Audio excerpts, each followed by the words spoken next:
Thank you so much for joining another episode of Politics for Parents. Today, I'm bringing you an episode with C. Nicole Mason. Dr. C. Nicole Mason is president and CEO of Future Forward Women, a legislative exchange and policy network committed to advancing progressive public policies. And she has developed a really interesting research framework to actually measure where women have power at the state level in particular. And as I've spoken about a few times on this podcast, there's such a tremendous opportunity for us all to make a difference in policies at the state level. And there's a lot that happens that impacts our daily lives at the state level. So it's really exciting to see, Dr. Mason's work on this to measure where women have actual power within various state legislatures around the country. And she has an index where she can rank them. Beyond that, she is an advocate for women. And one of the things that she said that really struck me in our interview, which couldn't be more true if you look around the world today, she said, if we had more power, we'd all be better off. And I couldn't agree more as I look around at the state of our country, the world stage, things happening around the globe. I don't know. I mean, I think we could all benefit from some more women in power and more women leaders, because there have been various corporate studies that show the value of having women in the boardroom, or women managing portfolios of investments, or women in political power. So I hope you enjoy this discussion of Dr. Mason's work, and I hope that you will consider checking out Future Forward Women and perhaps getting involved in following their work as they advocate for more women in power. Thank you. Dr. C. Nicole Mason, thank you so much for joining me here on Politics for Parents. You have such an impressive background. You are a powerhouse. I'll tell our, listeners a little bit about you and your background so they understand who we're working with here. You've been recognized by Fortune magazine as one of the world's 50 greatest leaders. You're the president and CEO of Future Forward Women, which is described as a bold new initiative to build women's power and influence in the U.S. You unite and support catalytic leaders, organizations, change makers committed to propelling lasting change in the lives of women, girls, and families, which I think is something we really need with a lot of the things we're going on in the United States and globally now. And for the past, 2 decades, you've spearheaded research on issues related to economic security, pay equity, poverty, women's issues, entitlement reforms, policy formation, political participation among women and communities of color, and racial equity. I mean, these are all I don't really think I need to say to our listeners how important all of this work is. So thank you for doing that. And I would love to hand it over for you to tell us about Future Forward Women and your mission and, what you're striving for and what your theory of change is with all this work. So I'm really excited to be here and be talking about Future Forward Women, especially in this moment. And because there's so much going on, and we're really trying to find a path forward. So quite simply, I started Future Forward Women because I wanted to win big and I wanted to figure out how to do it. There's no secret that what we've been doing hasn't been working, and we have lost a lot of progress and gains. And so when I was thinking about Future Forward and why we weren't winning, the one thing I kept coming back to was this idea that we did not have enough power, and at least not enough to fight back harmful policies, get policies that would all make our lives easier passed, and elect a woman president. So I was like, I think we should be focusing on power. And if we had more power, I think we'd all be better off. Yeah, I agree with that. Absolutely. So, I know some of your work is really focused on the gender wage gap and equity. So when we're talking about power, these are things that are critically important. Economic and financial power matter too, right? And I've interviewed women on this podcast on this topic. I've worked in corporate America in the financial services industry, and I've had these so many discussions over and over and over again. So I'd love to first talk about how you found yourself doing this particular work and how you got into this and made this, your focus, because I think that's so important as to what inspired you to do this. I'm trying to figure out where to start, but I've been doing work around women's issues, the range of issues that you mentioned, for about it has to be about 25 years now. I started in college, just very wide-eyed and like, oh, what's going on? Like, I want to make change. And I think I was very fortunate to find my passion and calling very early on. And I think I didn't growing up, I grew up poor working class in Los Angeles, California, raised by a single mom, and she really struggled to make ends meet. And when I left California for DC for college, it was the first time I had language to explain the social disparities that I experienced. Many of them as a result of my mom being a young woman in the world, and everything just Uh-huh. started to make sense. And so I've really been over the years been very interested in closing inequality gaps, especially as they pertain to, women and families, and making sure that this economy works for everyone. And right now it doesn't work for everyone, and especially women. It absolutely doesn't. And I think one of the things that I'm really excited to have you on to talk about is the racial disparity. I was also raised by a single working mom, but I was fortunate that first of all, she was white. She had two parents that could help out. So she worked full time in New York City. She was able to get a professional job, and she had two parents that were able to help out with us. And I also grew up in a fairly affluent community because that's where she had grown up. That's where my grandparents lived. And that in and of itself made, I think, a really big difference that I didn't appreciate until I think I was in grad school and I was on a date. And this guy, a few dates in, he said, "Whoa, you had a single mom?" And I said, "Well, yeah." And he said, "You realize that you've like defied so many stereotypes about kids who grew up with single moms because you have this great job, you advanced degree, office." And it blew my mind because I never even really thought of it. I think because of the circumstances that surrounded me that I was born into, that really kind of like, it may sound trivial, but that was such a light bulb moment for me because I'm like, you know what? Like, there are so many things outside my control that really contributed to where I am today. And that's kind of also why I've been doing this podcast too. And I'm excited to talk to women like you that really drive home with data and with your work, like the differences not only of women face, but women of color face a steeper climb, I think, in so many instances. And I'd love to kind of like underscore that a little bit, and talk about the gender pay gap and, the motherhood penalty. I had paid leave, but my worry was also like, how much time can I really even take off? I can't really take that much time off. So not only, are you thinking about like the gap that we experience when we start, but as we go through our careers, women face a lot of different hurdles and points where not only do we start out behind, but the gap widens as we age in our careers. And then women of color have it that much worse. So I'd love to talk about just like what you've seen in your research and what the listeners really need to understand. So I want to, thank you for all of that. And I just want to, before I answer the pay gap Yeah. question, just talk a little bit or respond to what you said about, your mother as a single mother. So I'm a single mother by choice, and I have, right now they're 15 and a half years old. They're twins. And there's a really big difference between the way that I was raised as a child with my brother and the way Mhm. my children are raised. Because of my education, because of my Yeah. background, they have a lot of privilege and have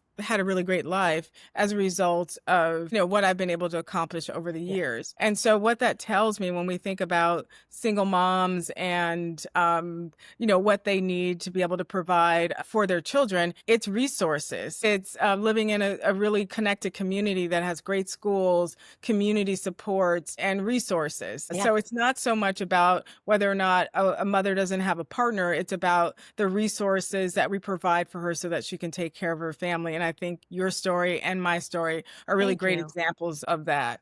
So Absolutely. I wanted to say that. Yeah.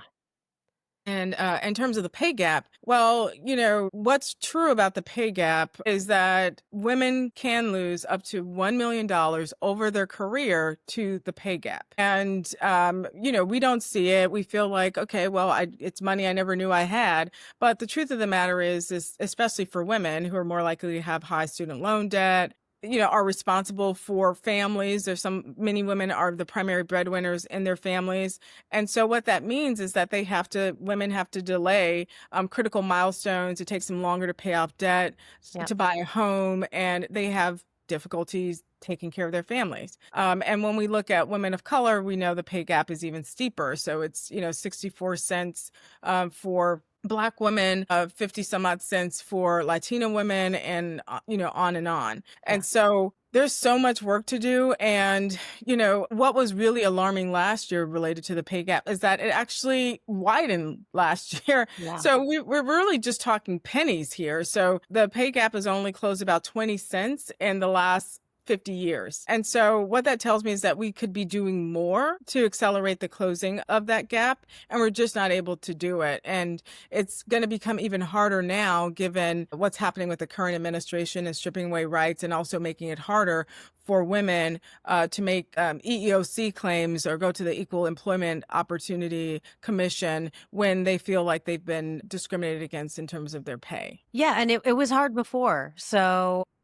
I Right. mean, it's crazy, and I appreciate your context with regard to resources specifically, because especially when we talk about women and lost earning potential and women leaving the labor force, one conversation I see constantly is about childcare, the cost of childcare, and this narrative about, women who leave the workforce because they think, oh, well, I'm earning less. I'm not the breadwinner.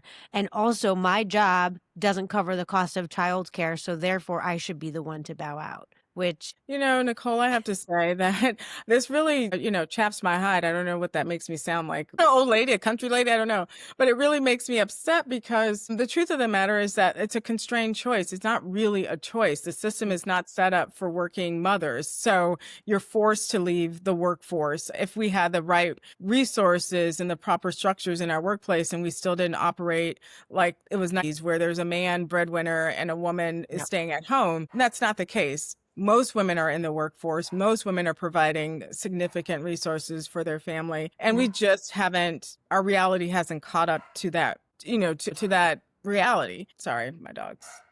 That's fine. Um, Pets so, are great. I love pets. so it just really, I really want us when we talk about narrative change and sort of like, how do we move forward? We have to change the way that we talk about these issues and stop saying like women are off ramping because they want to, Yeah. take care of their families. You're going to take a few years off. The truth of the matter is, and I felt it, that I felt like I had no choice because my work and my career wasn't set up for me to be, a mom taking care of two kids, because even the daycare, if I was late by 1 Yeah. minute, they were charging me Yep. $1 a minute Yeah. times two. So we just are not built to this. Our system is not really built to support working moms. So I guess we're talking about resources, the fact that the system itself is not set up to support working moms. I had a conversation with an older gentleman from New Orleans about a year ago, and he was talking about, I think things in this country really went off the rails when all these women started working and they weren't home with the kids. And I said, actually, I think the problem really is that, like what you're saying, that corporate America, for the most part, just didn't really accommodate working parents of either gender or anything. I mean, we've always valued work, and the workday starts here, and then school ends here, and there's holidays and this and that. And corporate America just never really adapted to parents. Like it really hits home. And I think one of the ways we get back to this is increasing power. So I know that you produce a women's power and influence index, which I think is a great way to start and set a baseline. So can you tell us more about your index, how it's derived, and what you're learning from your findings of producing this index? So the Power and Influence Index, I really wanted to figure out how much power women had in the States, figure out the disparities and the inequalities, and benchmark it so we can work to change it. Yeah. And what I learned through creating the index is that there's a really strong I've learned a few things, but one of the first things I learned is that there's a real strong correlation between the states that have laws that are hostile to women and women's power and influence in that state and their well-being. So states that were ranked low, so like we're talking about Mississippi, Texas, Arkansas, Utah in the index, they were in the bottom half, were also states that had very punitive, anti-reproductive rights laws. Some of them didn't have sexual harassment protections or laws. The pay gap was really huge in those states, and women were more more likely to live in poverty and be uninsured. And then when we looked at the top states, Washington, D.C., Washington State, the state of Maryland, New York, those states were more likely to have women and family-friendly policies on the books. Women, for example, women in Washington, D.C. earn the most of women in any state in the country, but they Wow. also have women who are elected to office. So Yeah. women have power in these states as well. So that's so that was one of the biggest learnings. The second thing that I learned is that women in America are living in two separate Americas. So women in the US are living in two separate Americas. And your experience as a woman, what we found, is determined by by geographic boundaries. You cross one state line, you have one set of rights. You're in another state, you have another set of rights. And that's unfortunate because Yeah. where you live shouldn't determine how much you earn, your educational attainment, whether or not you're likely to Absolutely. live in poverty, whether or not get equal pay for equal work, and whether or not you have bodily autonomy and integrity. But that's the case here in the US. And I want to say, sometimes I get in trouble for this analogy, but we haven't seen anything like this since in 400 years, to be Yeah. honest, where there's your rights depended on what state you lived in. And so I think those are when I think about the things that rise to the top for me, those two things kind of give you a flavor. And I would invite all, the listeners to check out the index for themselves, see where their state ranks, see what's happening, see where women have the most political power, and think about ways in which you can help to shift and help women build power in your state or in your neck of the woods. Yeah. And well, I love that you're focusing on the state level because there's just so much focus on national politics. I think as a result of like civic engagement or civic understanding, all these things, people really tend to focus on the national level. And when it comes to rights, it's about Roe, the Dodds decision, and they don't really realize the disparity among the states. I mean, we're starting to realize it now as we see these horrible maternal mortality rates and the ramifications, right, of the post-Roe landscape. But I would love to talk about, like the opportunity that you see for women at the state level, because I know my state senator. I call him, get responses that you can really have an impact at the state level. In a blue sky scenario for women listening that are getting fired up listening to you, what would you love to see as a result of your work and highlighting this disparity among the states and the opportunity at the state level to build? So I hope that women are fired up after listening to our conversation. Politics, a lot of politics are local and state, like what's happening in your backyard and what you're experiencing is you are impacted by what happens at the federal level, but really what happens, your politics, what you feel is shaped by your community, your locality, and your state. Mhm. So I'll start there. And I have to say, if we're going to talk about Dobbs, well, you have to know that Dobbs originated in a state and it snaked its way up through Yep. to the Supreme Court. Yep. And what I've been saying when we do the autopsy of what happened is that, we were not prepared for these states like Mississippi and Texas that had really very conservative legislatures and a Republican governor. Whenever you start out with that and you put a law or a case like Dobbs legislation through, it's more likely to pass and get all the way up to the state Supreme Court. Right. And if there's, to the governor and then to the Supreme Court. So really thinking about a 51 state plan or 50 state plan where we really have a strategy to not only defend against these harmful laws, but like think about what do we want in place of those laws or what do we want? What's our vision? To me, that's more important than, talking about what they're taking away, but like what do we want and how do we want to go about getting it? I think is very important to me. The last thing I'll say is states are often the first laboratories for change. Yep. Many of the things that we see now, including like issues like same-sex marriage and down to reproductive rights, those things all started in the state and states and then it becomes a federal issue. So states really can be, again, laboratories, but places also where I think regular citizens feel, can have and exercise their political power and muscle. That That's a really important point, and the whole Dobbs situation, I mean, that was also a long game, right? There was Right. people working on that Well, for if a you and when you go back and you do the autopsy, you see Yeah, that states like Mississippi, Texas, Arkansas, really red states, like blood red states, they yeah, had been introducing, I can't remember the number off the top of my head because I don't want to misstate it, right. but hundreds of reproductive rights, abortion laws. Like those were the testing grounds for those kind of policies and Yeah, that legislation. And I want to say, just because in college, I interned at NARAL in Maryland, yeah, right? So I okay, interned at NARAL in Maryland, and we used to go to the Capitol and we'd lobby and knock on doors. But you know what? Maryland was never a threat. Maryland was always a friendly state. yeah, But you know what wasn't a friendly state? Mississippi. And there was no NARAL there. There's no ground. Like, so not only were those states passing those horrific laws, we were not there to fight okay, back because it's hostile. It's not a good place to go. You don't feel good. Doors get yeah, slammed in your face. But those are the places that we need to go to, the hardest places first. yeah.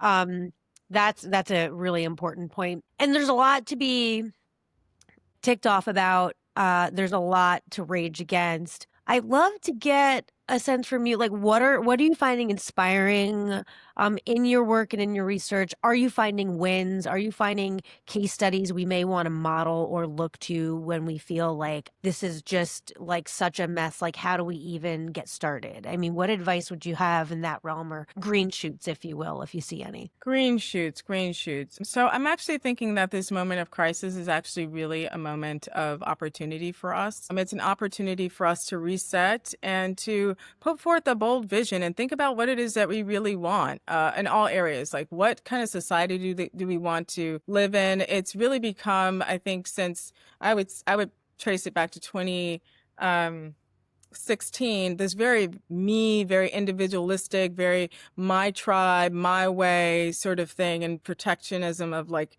what do I get out of this? And I think we need to get back to a collective we. What do we Yeah, want? What would benefit the most of us as opposed to like the few at the top or just my corner of. So I'm encouraged because I think that that's the only way out of this is to create a positive vision. We're not going to like protest our way out of this. It's just not going to happen. We actually have to get real strategic. And so I'm optimistic that there are people and young people. One of the things that we're working on at Future Forward is really figuring out how do we engage younger women okay. very intentionally.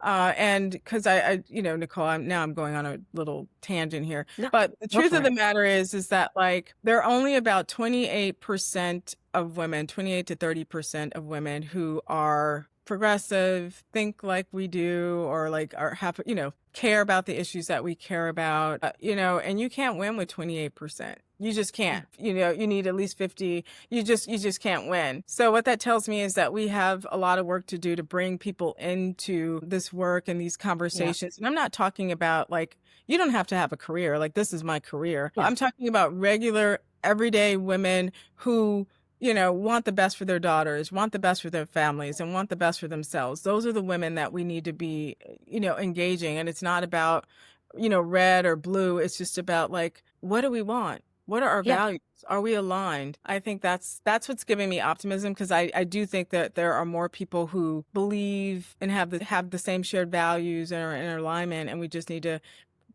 bring those people in, men and women.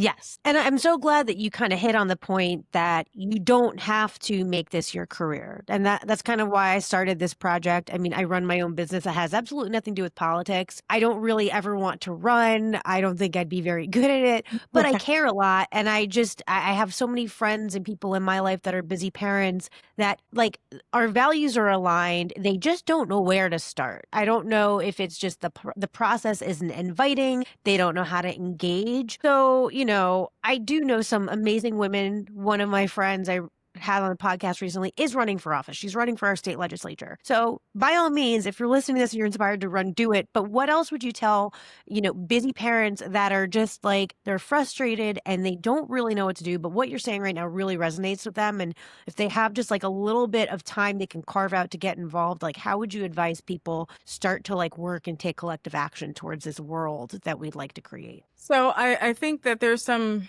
really small things that people can do. So right now, for example, there's um the big beautiful bill that's Okay. being debated in the that's passed the House and now it's in the Senate will cut $715 billion from Medicaid and I can't remember how much from SNAP, but it will impact more than 100 million people easily. So, and again, it seems like at the federal level, everything is a runaway train. Like, how can we stop this? What can we do? Yeah. But I think what has worked, and we've seen it with tariffs, we've seen it with a few other things, is pressure. Like people saying, "Hey, not on my watch. You can't do Yeah. that."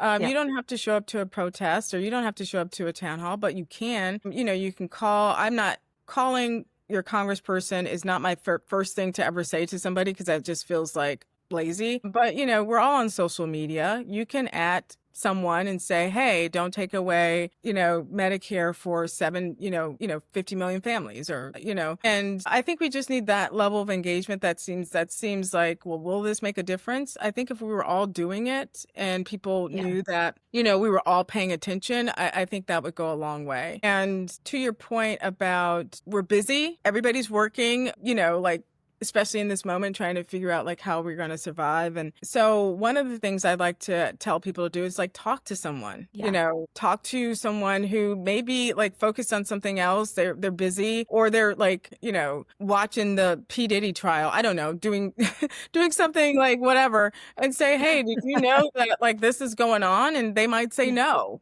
But they, so I think because we don't even do that anymore because people are afraid or fearful, like, oh, what do they think? Or what? I don't want to talk about politics because it's become so fraught and scary. But you know what? This is our country too. And I think these small, tiny acts really begin to add up and to build. And I'm trying to advocate for people just getting around and talking to one another and talking to their neighbors about like, what's going on. It doesn't have to be perfect. Our politics don't all have to be in alignment. You can be a Yeah. conservative, you can be an independent, you can be a Democrat, because I do think we're moving to a place where these kind of labels do not work. Yeah. And so it's really about connecting on a human level and sharing our stories. Yeah, I couldn't agree more, especially with just talking to people. I agree that I think I don't know, I think parents that pick up like they run away from me sometimes because they're like, oh, here comes Nicole. She's gonna talk my ear off about the next town council meeting or whatever is going on.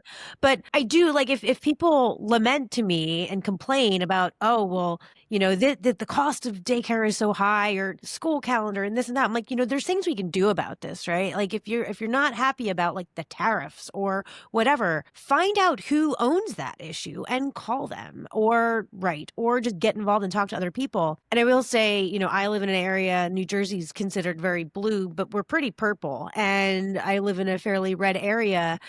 And there are like little pockets of people starting to find each other and find their people. And I do think that that is really powerful as well. Just, to underscore your point, finding community and being in community. I think especially in an age where authoritarianism like thrives on people Mhm. living in solitude and they want us on our phones and on our screens watching P. Diddy and not really engaging what's actually going on. So that couldn't be more important is just the simple act of finding community with people and just hashing things out in a respectful way. Even if you don't agree, just having a conversation and bringing facts to it, right? Like you've given us some really important information about this spending bill and for people to kind of focus on that and stay informed, and just to bring it back to your work at Future Forward Women and leaving the audience with a little, snippet of like, if they're more curious about what you're doing, if they want to support what you're doing or get involved, how can they, do you have an email list people can sign up for and a website, or what's the best way for people to kind of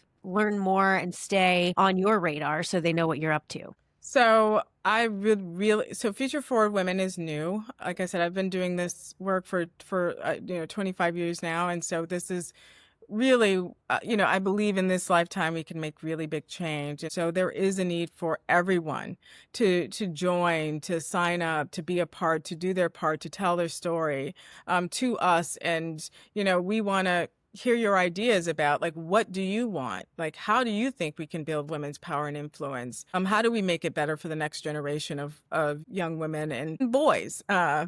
too. So I, want to say that. And then the second thing is, share our data and our research, the Power Influence Index, find out what's going on in your town and community. And you can subscribe to Future Forward. Excuse me. What do I want to say? You can follow us on social Okay. at Future Forward Women, both on, Instagram, LinkedIn, Blue Sky, your wherever you are on social media. You can also subscribe to our newsletter, The Perfect 10, where we talk about, the top 10 issues bubbling up in women's lives, from, childcare to the pay gap. Yeah. So, and that's a good way to stay informed. And every time I publish something, I try to leave people with actions, clear actions that they can take on whatever I'm talking about. So that's kind of fun. And, again, I'm agnostic about whether or not it has to be through me. Just find an organization or an issue that you care about and connect up, because we need everybody right now. Nobody needs to turn away, even though, it gets overwhelming and you're just like, you throw your hands up. You're like, well, what can I really do? Like, what difference can I make? And the answer is that, like, if we all did one small thing every day or once a week or once a month, it would really make a difference. Thank you for that. That is also just kind of like the whole point of this little project here, my Politics for Parents, is that, you don't need to quit and run for office. You do not need to spend all weekend at a protest. Great. Right. If you want to do those things, awesome. But like, if you really have, you're a busy parent and you have a few minutes, these are things you can do in your lane. If you would, are there any organizations, Future for Women is awesome. Are there any other organizations that you think just are doing good work? And if people are like, who do I look to? Where can I connect? Maybe, are there any others that come to mind that you think people should check out if there's a local chapter or Oh something? my goodness, there are a ton of Okay. good organizations. I think the National Women's Law Center is doing really amazing Yes. work. They're a Yes. national, organization. I would say the National Partnership for Children and Families is doing really great work. At the state level, I would encourage people to, depending on the issue. Yeah. So there's like Moms Rising.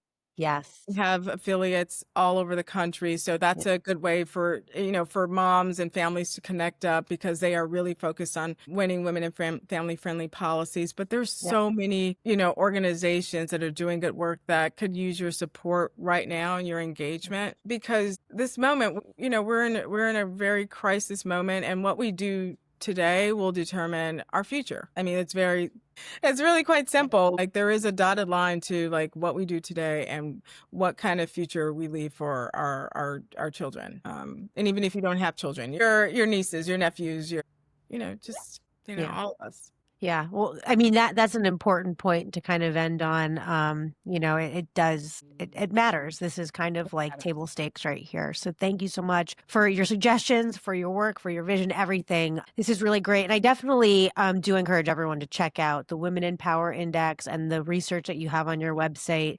because it's one thing to say what we know we're all experiencing or is anecdotally true, but like, you can't really deny evidence, as much as actually people in the White House right now seem to be able to do that astonishingly well. I mean, data is data, and you've put some really great data out. So I love that. Thank you. And I hope people, give you a follow and engage with your work. And I'd love to see where we are, in another year from now. Hopefully we have some elections coming up in the midterms and people rising up, and we really see the fruits of your labor. If not in my lifetime, I hope my daughter maybe will benefit from it for Yeah, I sure. mean, it's a long game. It's a long But we're game. in it. But we're both in it. And thank you so much for your work. And like you said, like, this doesn't have to be your full-time job. Just do your part. And Your part. and that's what makes a difference. Awesome. Well, thank you so much for your time. Thank you so much, Nicole.